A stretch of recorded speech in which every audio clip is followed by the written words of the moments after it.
नमस्कार साथीहरू। आज म हजुरहरूलाई लगेर जाँदैछु कल्पटे मन्दिर।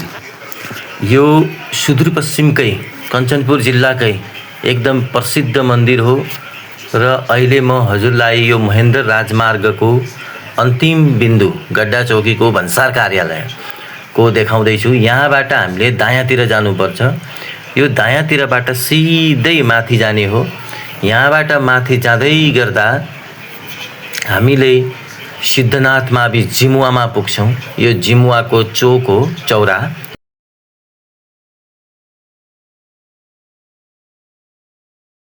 यी बाटाहरूलाई पनि हामीले पन्छ्याउँदै यहाँबाट पनि अगाडि बढ्ने हो। यसरी अगाडि बढ्दा हामी कल्पटे मन्दिरमा पुग्न सक्छौं र त्योभन्दा अगाडि नै सिद्धनाथ बैद्यनाथ मन्दिर त्यहीको छेउमा रहेको छ र यहाँ स्थानीयवासीको अनुसार पहिले हामी यो मन्दिरमा पूजा अर्चना गर्छौं भने त्यसपछि मात्र कल्पटे मन्दिरमा जान्छौं।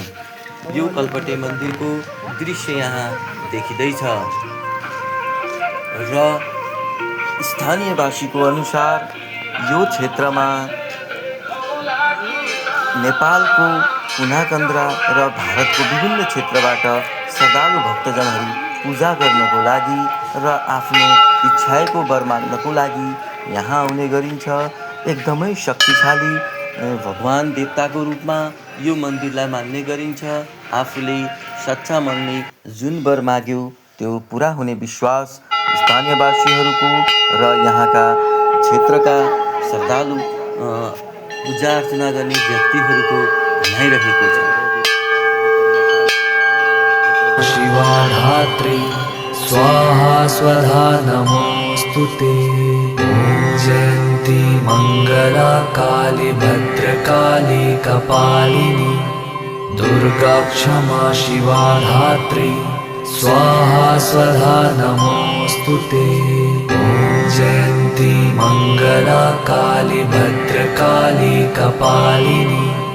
दुर्गा क्षमा शिवाधात्री स्वाहा स्वधा नमोस्तुते।